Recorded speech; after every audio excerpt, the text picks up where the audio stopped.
लेकिन बाबा ये बताइए कि किमिंद्रेण यह भूतानाम स्व स्व कर्मानुवर्तिनाम, निर्णाम स्वम स्वम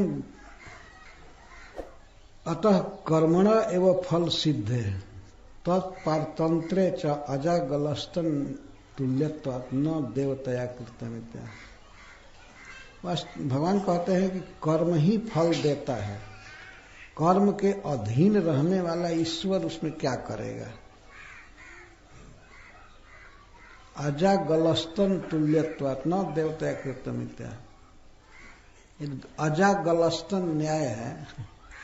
कभी कभी आपने अजा के गले में देखा होगा स्तन, बकरी के गले में भी उसका स्तन कभी कभी दिखाई देता है, उंगली जैसा, उतना चमड़ा लटका रहता है, लेकिन उससे दूध नहीं निकल सकता है।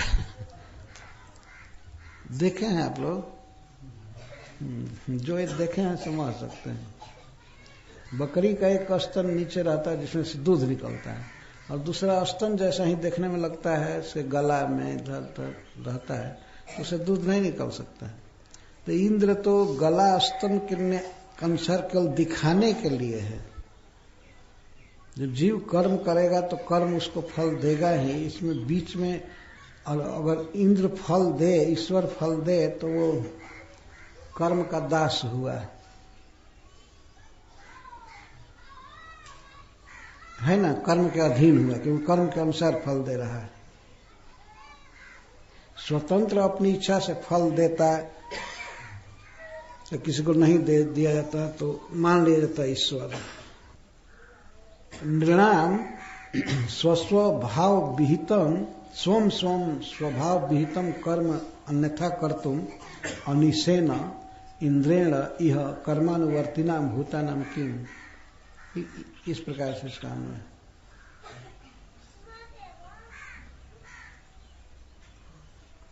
नृणाम शब्द इसीलिए हम दिया गया है, कर्मांतर उपार्जका नाम नृणाम। जीव एक कर्म करता है, वही कर्म उसको फिर दूसरे कर्म में प्रेरित करता है, अपने आप कर्म होता रहता है। तो नृणाम यहां दिया गया सब, जो एक कर्म करे उसका कर्म दूसरे कर्म को पैदा करे, तीसरे कर्म को पैदा करे। तो इस प्रकार के जो मनुष्य हैं, स्वम स्वम स्वभाव विहितम, स्वभाव के अनुसार अपना अपना कर्म कर रहे हैं। स्वभाव का मतलब है इस शरीर के पहले जो शरीर मिला था उस शरीर से कर्म किया, तो उस कर्म के अनुसार दूसरा कर्म कर रहा है, इस तरह। तो इसको स्वभाव कहते हैं। स्वभाव बन ही जाता है स्वभाव। जैसे मछली के बच्चे को तैरने की ट्रेनिंग नहीं दी जाती है, कहीं स्कूल में जाकर के तैरना सीखे, जन्म लेते हैं पानी में ही जन्म होता है, तैरना स्वाभाविक, इसको स्वभाव कहते हैं। आदमी का बच्चा पानी में गिरते ही डूबकर मर जाएगा,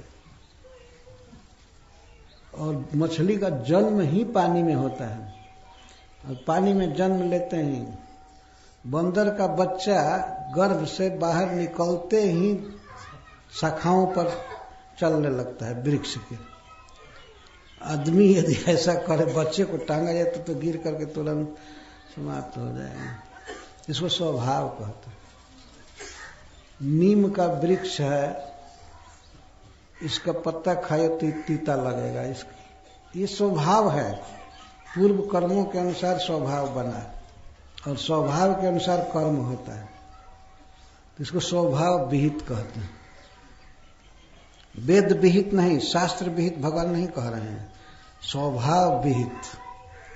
स्वभाव के अनुसार उसके कर्म होते हैं, और कर्म के अनुसार फिर फल बनता है, फिर उस फल के अनुसार दूसरा कर्म, कर्म के अनुसार फिर शरीर।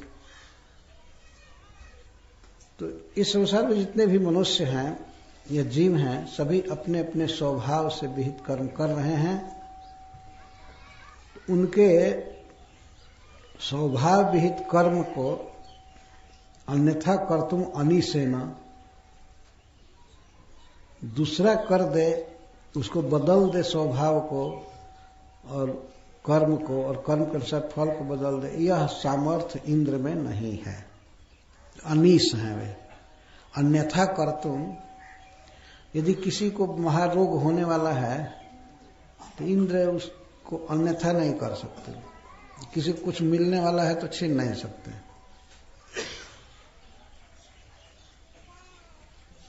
तो कर्मानुवर्तिनाम भूतानाम इंद्रेण किम,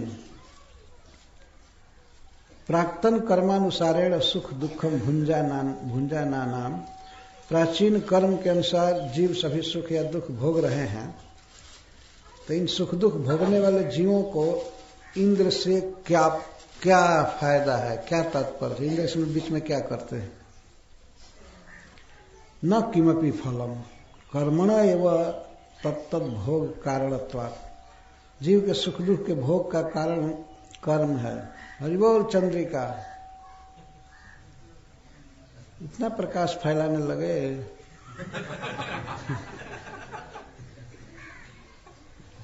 संकोच भी तो होना चाहिए, बैठे हो सभा में अभी सो है तो भोग का कारण सुख या दुख का कारण कर्म है। इसमें इंद्रेण किम, इंद्र से क्या तात्पर्य है। इंद्र तो जीव के कर्म फल को सुख दुख को बदल नहीं सकता है, अनीश है, अस्वतंत्र, असमर्थ है।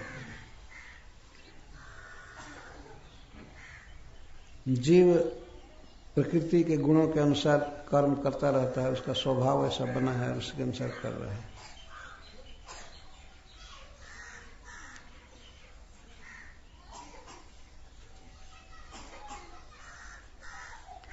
वास्तव में जीव के कर्म जो भी हो रहे हैं, कर्म होते हैं इसलिए कि शरीर में वो जीव है और चेतना है उसमें। कर्म जितने हो रहे हैं अंतर्जामी परमात्मा कराते हैं, अगर वे न रहे हृदय में तो कोई जीव कुछ भी कर्म नहीं कर सकता है। लेकिन भगवान इसको छिपा कर बोल रहे हैं। अच्छा, ये करे भी कोई तो इंद्र तो ईश्वर नहीं है, उससे क्या मतलब है। सही बात भगवान बोल रहे हैं। अरे ईश्वर कोई है तो हृदय में अंतर्जामी है। अहम आत्मा गुडा के सर्वभूता से स्थित। किसी भी जीव में, मछली हो, बानर हो, मनुष्य हो, कुछ भी हो, अगर परमात्मा हृदय में न रहे तो पलक हिलाने की भी शक्ति नहीं रहेगी, न बोलने की, कुछ काम करने की, न चलने की। वे कंट्रोलर है। सर्वस्व चाहम हृदय सन्निविष्टा मत्तः स्मृति ज्ञानम अपोहनम च, भगवान बोलते हैं। लेकिन इंद्र को बीच में ला करके भगवान बोल रहे हैं, और वो बात सत्य है कि एक बार भागवत में एक बार नहीं कई बार बात कही गई है कि इससे शरीर बना तो इसमें सभी इंद्रियां बनी, मन बना, बुद्धि बनी, अहंकार बना। तो वहां के देवता सब प्रवेश कर रहे थे। अग्नि देवता वाणी में प्रवेश किए और इंद्र हाथों में प्रवेश किए, सब प्रवेश किए। तब तक ये नहीं जगा, इसमें चेतना नहीं आई। लेकिन जब अंतर्जामी परमात्मा भगवान जब प्रवेश किए तो सारी इंद्रियां काम करने लगी, सब जग गए। तो इंद्र असमर्थ है, कुछ नहीं कर सकते हैं कि कोई स्वतंत्र ईश्वरताई नहीं है। जीव अपने अपने प्राक्तन संस्कार के अनुसार सुख दुख भोग रहे हैं, काम कर रहे हैं। तो जो उनको फल मिलना है मिलेगा, दुख मिलना है मिलेगा, सुख मिलेगा मिलना है तो मिलेगा। तो इसमें इंद्र की पिताजी क्या जरूरत है, मैं नहीं समझ रहा हूं।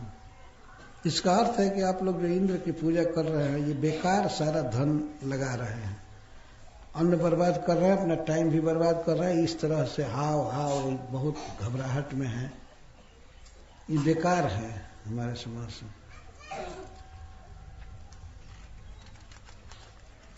स्वभाव का क्या अर्थ है? स्वभाव का अर्थ होता है प्राक्तन संस्कार, पूर्व का संस्कार सबका बना हुआ है।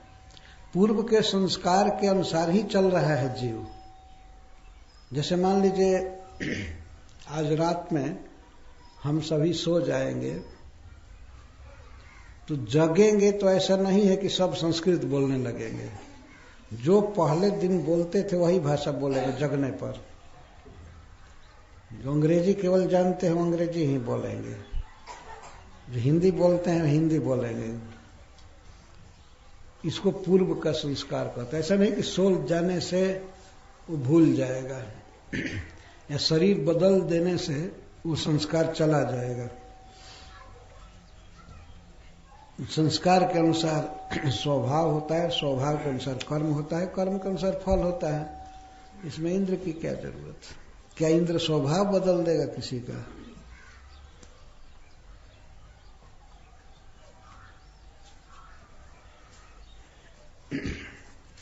जब नंद बाबा मानो ये कहें कि नहीं, कर्मों में प्रेरित करने वाला अंतर्जामी परमात्मा ईश्वर तो अपेक्षित है, तो भगवान इंद्र का नाम रख करके बोल रहे हैं। ठीक है, उसकी आवश्यकता होती होगी किसी अंतर्जामी की, ईश्वर की, लेकिन इंद्र इसमें क्या कर रहा है? तो अपने अपने स्वभाव से सब कर्म कर ही रहे हैं।